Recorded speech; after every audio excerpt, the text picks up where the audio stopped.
Hello दोस्तों, नमस्कार। SM किसी शाना में मैं आप सब लोगों का दिल से बहुत बहुत स्वागत करता हूं। दोस्तों, यहाँ पे जैसे कि आपको पता ही है, बाजार में बुल वर्सेस बियर की लड़ाई डेली चलती रहती है। पर अब ऐसा लग रहा है दोस्तों कि यहाँ पे बुल वालों के लिए तो भाई कोई स्कोप यहाँ पे बचा ही नहीं है। ठीक है, स्कोप नहीं बचा है मतलब ठीक है भाई, थोड़ा सा कभी कभी बीच में 100 पॉइंट, 200 पॉइंट, 300 पॉइंट कभी तेज़ी आ जाती है। पर यह सबसे इंपॉर्टेंट चीज़ क्या होती है, तेज़ी का टिकना इंपॉर्टेंट रहता है। एंड फिलहाल आप देख सकते हो बाजार में अगर तेज़ी आती है तो टिक ही नहीं पाती है। यहाँ पे हम कह सकते हैं दोस्तों, बियर वालों के लिए मार्केट एकदम ज़बरदस्त यहाँ पे बन चुका है। पिछले 2 साल से तो वही चल रहा है। ट्रंप ने आके तो और भी पूरा का पूरा जो पक्ष है वो बियर के ही हाथों में सौंप यहाँ पे दिया है, बिकॉज ऑफ अनसर्टेनिटी। जितनी ज़्यादा अनसर्टेनिटी बियर वाले बाजार में हावी हो जाते हैं। एंड अब तो ऐसी खबर यहाँ पे आ गई, मतलब बोलते हैं ना कि तेज़ी की क्या ही उम्मीद करें। आज के दिन भी अगर हम यहाँ पे देखें तो बाजार सेम वही एक्सपेक्टेशन था कि लाल रंग के साथ शुरुआत होगा, गैप डाउन। लेट नाइट कुछ वैसी ही खबरें हमें देखने को मिली थी। ठीक है, एंड सुबह भी गिफ्ट निफ्टी एंड बाकी बाजार ने थोड़ा बहुत वही अनुमान दिया था कि चलो भाई आज के दिन भी गैप डाउन यहाँ पे स्टार्ट हो जाए। उसके बाद डिपेंड करता है भाई कि बाजार में क्या क्या खबरें आती है, रिकवरी होगी या नहीं होगी। आज के दिन तो भाई हरे रंग का तो शक्ल भी नहीं देखा। हरे रंग का शक्ल कैसे दिखता है, यस, जो प्रीवियस क्लोज था 24,211, उसके ऊपर अगर बाजार जाएगा, 24,200 अगर 12 भी नजर आता तो फिर वो ग्रीन कैंडल बन जाता है। आज के दिन की अगर हम हाईएस्ट लेवल की अगर बात कर ले तो 24,157 था। ठीक है, तो काफ़ी नीचे था यहाँ पे। एंड पूरी टाइम पे अगर बात कर ले तो बियर का ही दबदबा था। एंड इनफैक्ट अब ऐसी खबर निकल कर आ रही है कि बियर वाले तो जितना हो सके भाई बाजार को तोड़ने की कोशिश करेंगे। ठीक है, इनफैक्ट हम कह सकते हैं कि इसमें भी अच्छी बात यही है कि अभी भी बाजार मतलब बोलते हैं ना कि जिस लेवल पे गिरना चाहिए था वो गिर नहीं रहा है। मतलब इसमें भी एक बुल वालों की बहुत बड़ी जीत है कि चलो भाई कम से कम गिरावट तो यहाँ पे हो रही है। बट दोस्तों अब सिचुएशन तो काफ़ी गंभीर यहाँ पे हो चुके हैं। इस प्रकार की खबरें मिडल ईस्ट से आ रही है, कल के दिन भी आई थी और अभी जो आ रही है खबर, इससे तो लग रहा है भाई कि सिचुएशन तो बहुत ही वर्स्ट यहाँ पे होने वाली है। मतलब एक्चुअल में देखा गया तो चीज़ें तो इनके बीच में ये कॉन्फ्लिक्ट बड़ा है, इसराइल और ईरान के बीच में। इसराइल तो रह गया साइड में, यहाँ पे ईरान और अमेरिका ही लड़ रहे हैं। एंड लड़ तो रहे हैं, इसमें सबसे बड़ा प्रॉब्लम कहाँ पे फंस गया, यस, हॉर्मुज। ये सबसे बड़ा दिक्कत वाला पार्ट है, क्योंकि यही से बहुत बड़ा तेल का हम लोगों को एक्सपोर्ट होते हुए देखने को मिल जाता है।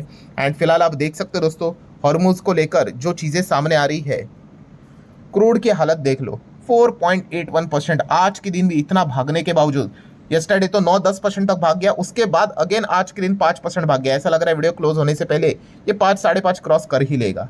इससे आपको एक क्लियर अंदाजा आ जाता है कि मिडल ईस्ट में हॉर्मुज में क्या चल रहा है।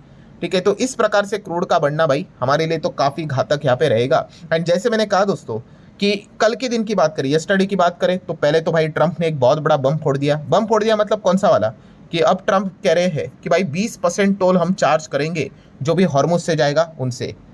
अब आप बोलोगे कि अमेरिका की थोड़ी ना वो मतलब उसमें कोई राइट है वो पर्टिकुलर एरिया को लेकर। तो उन्होंने यही कहा है कि ईरान ने ब्लॉकेड लगाया है, उसको रिस्टार्ट करने के लिए अमेरिका ही दम लगा रहा है, बाकी कोई तो आ नहीं रहा है। तो अगर वहाँ से गुजरना है तो 20% हमें भी टैक्स यहाँ पे देना पड़ेगा। जितने भी टाइप के कार्गो से सबके ऊपर ये लागू होगा, वरना हम नहीं जाने देंगे। तो चलिए, ये एक और नया दिक्कत यहाँ पे स्टार्ट हुआ इस चीज़ के चलते। कल ही हम लोगों ने देखा कि क्रूड की हालत क्या थी। एंड देन दोस्तों आज के दिन की अगर बात कर ले तो एक और बुरी खबर यहाँ पे सामने आ गई दोस्तों। एंड वो बुरी खबर ये है कि ईरान ने इस वक्त तो सीधा मिसाइल से अटैक करना स्टार्ट कर दिया दोस्तों ऑयल टैंकर्स को। यस, जो हॉर्मुज से जो गुजर रहे थे, 2 यूएई के जो ऑयल टैंकर्स थे, क्रूज मिसाइल से दोस्तों उनको निशाना यहाँ पे बनाया गया है।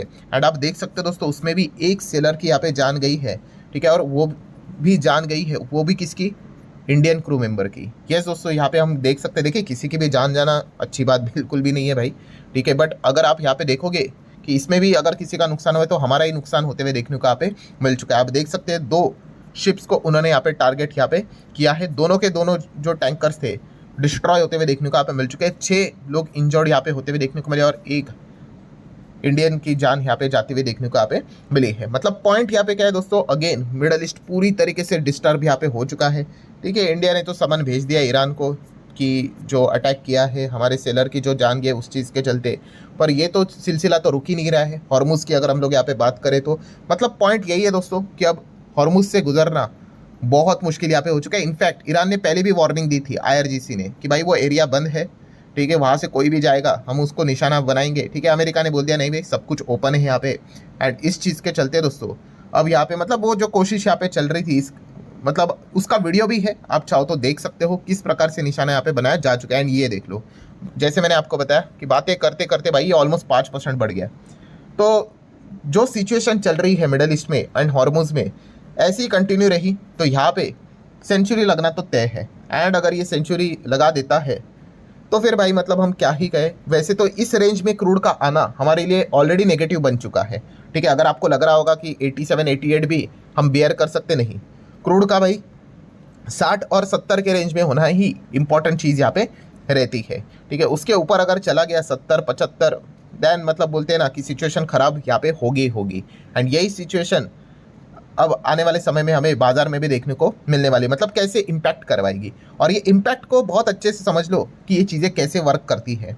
अब ये क्रूड वापस आप देख सकते हो, अभी क्रूड का भाव 70 के आसपास था, एक डब्बा चाहिए भाई $70 यहाँ पे देने पड़ेंगे। अभी आप देख सकते हो ऑलमोस्ट 80-90 के और जाते हुए देखने को यहाँ पे मिल रहा है। $20 बढ़ गए भाई अप्रॉक्सीमेटली। तो इससे होता क्या है, यस, क्रूड खरीदने के लिए क्या देना पड़ता है, हमें डॉलर देना पड़ता है। ऑलरेडी हमारे पास फॉरेक्स रिजर्व्स की किल्लत काफ़ी ज़्यादा देखने को यहाँ पे मिल रही है। एंड उसमें अब यहाँ पे क्या करना पड़ेगा, सेम वही चीज़ खरीदने के लिए एक्स्ट्रा डॉलर्स यहाँ पे खर्च करने पड़ेंगे। मतलब क्या है दोस्तों, यस, यहाँ पे डॉलर्स खर्च करने पड़ेंगे या फिर डॉलर की डिमांड बढ़ेगी तो ऑटोमेटिकली क्या बेचना पड़ेगा, रुपी। एंड रुपी इस चीज़ के चलते जो ऑलरेडी यहाँ पे वेंटिलेटर पे है वो और ज़्यादा खराब होते हुए देखने को मिल रहा है। मतलब अगर ये सिनेरियो अगर ऐसे ही चलता रहा एंड इस वक्त अगर क्रूड अगर 100 पार कर दिया तो भाई रुपी भी 100 पार कर सकता है कभी भी। इसकी भी सिचुएशन क्लियर कट बन चुकी है, आप देख सकते हैं, देख लो 96.32 कितनी इजीली यहाँ पे टूट गया भाई रुपी। अभी कुछ ही दिनों पहले की अगर बात कर ले तो यहाँ पे आप देख सकते हो 95.5 के भी नीचे था एंड सडनली अब आप देख सकते हैं 1% इजीली टूट गया भाई। करेंसी का 1% टूटना मतलब कितनी बड़ी बात होती है, इतना इजीली नहीं टूटता है, ये कोई स्टॉक नहीं है, पॉइंट में ये चीज़ें चलती है। सो हमारा रुपी की भी हालत यहाँ पे ख़राब हो गई। एंड इस चीज़ के चलते अभी विदेशी इन्वेस्टर जो कि पहले से ही माल ठोक रहे हैं उनके रिटर्न्स और ख़राब यहाँ पे हो जाएंगे, तो और बिकवाली यहाँ पे करते रहेंगे, ठीक है। अब वो LTCG हटेगा नहीं हटेगा उसका इंतज़ार हर कोई यहाँ पे कर ही रहा है, ठीक है। जब होगा देखा जाएगा भाई, वो तो सरकार के हाथ में है। पर ये सारी चीज़ें देखिए एक इम्पैक्ट ये कैसे यहाँ पे आती है। और सबसे बड़ा बिगेस्ट लॉस क्या है, सबसे बड़ा बिगेस्ट लॉस है यस कि पेट्रोल डीजल के दाम जो लोग एक्सपेक्ट कर रहे थे कि नीचे यहाँ पे आ सकते, मैंने उस वीडियो में भी आप लोगों को बार बार बताया, 4-5 कितनी बार बताया कि सरकार पेट्रोल डीजल के दाम कम नहीं करेंगे। और उसके पीछे का वन ऑफ द बिगेस्ट कारण यही है कि जो फसाद की जड़ है, कॉन्फ्लिक्ट है मिडल ईस्ट वाला, वो ख़त्म नहीं हुआ है। अगर वो ख़त्म होता तो एक आध बार आप बोल सकते हो कि कुछ कम कर देते, वैसे तो करती नहीं है सरकार कम, बट फिर भी। पर जैसे मैंने आपको बताया था कि मिडल ईस्ट का कॉन्फ्लिक्ट खत्म नहीं होता ना, उम्मीद भी नहीं करना चाहिए, क्योंकि वो लटकती हुई तलवार अभी भी है कि 100 के ऊपर क्रूड कभी भी जा सकता है। एंड देखिए वही चीज़ होते हुए देखने को यहाँ पे मिल रही। तो आप बार बार पेट्रोल डीजल के दाम अगर ऊपर नीचे करोगे पूरे इकोनॉमी में तबाही यहाँ पे मच जाएगी।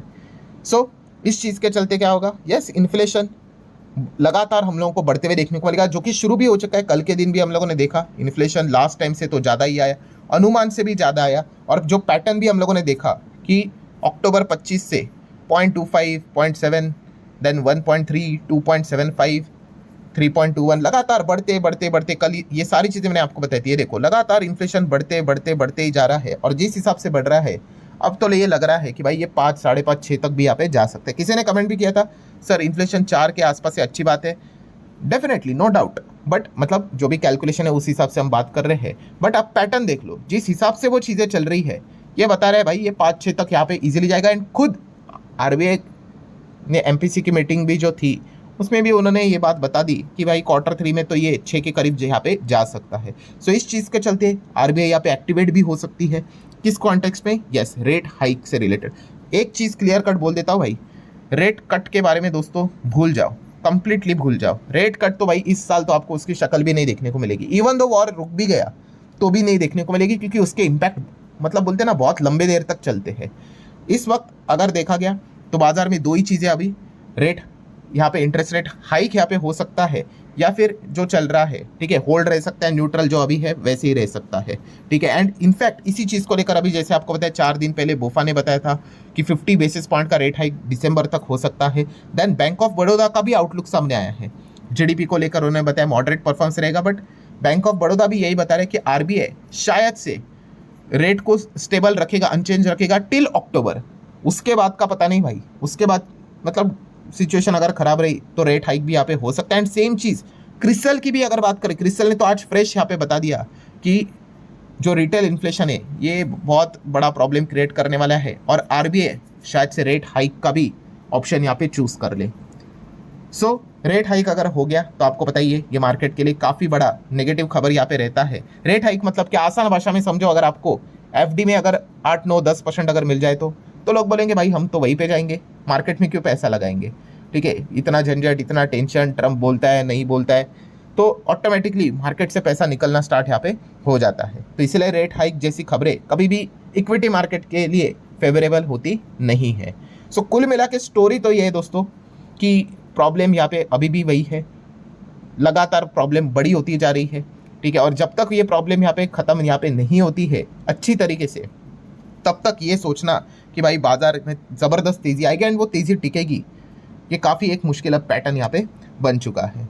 सो अभी के लेटेस्ट अपडेट यही है कि हॉर्मुज़ वापस काफ़ी ज़्यादा डिस्टर्ब हो चुका है, 2 टैंकर्स के ऊपर अटैक यहाँ पे किया। अब ऐसा लग रहा है कि वहाँ से मतलब निकलना काफ़ी मुश्किल है एंड अगर वहाँ से नहीं निकलेंगे तो ऑयल का मतलब जो रिक्वायरमेंट है वो फुलफिल कैसे होगा। इंटरनेशनल बाजार में ऑयल के दाम तो भाई आसमान छू लेंगे और यही चीज़ें फिलहाल तो देखने को यहाँ पे मिल रही है। अगर इसका सोल्यूशन नहीं निकाला तो भाई ये 100 को क्रॉस कर सकता है ऑयल, 120 भी जा सकता है, 150 भी जा सकता है, depend upon the situation. But yes, इसमें फाइनल बॉटम लाइन तो यही है कि जो बियर वाले हैं यस उनके पक्ष में पूरा सिचुएशन क्लियर कट हमें देखने को यहाँ पे मिल रहा है।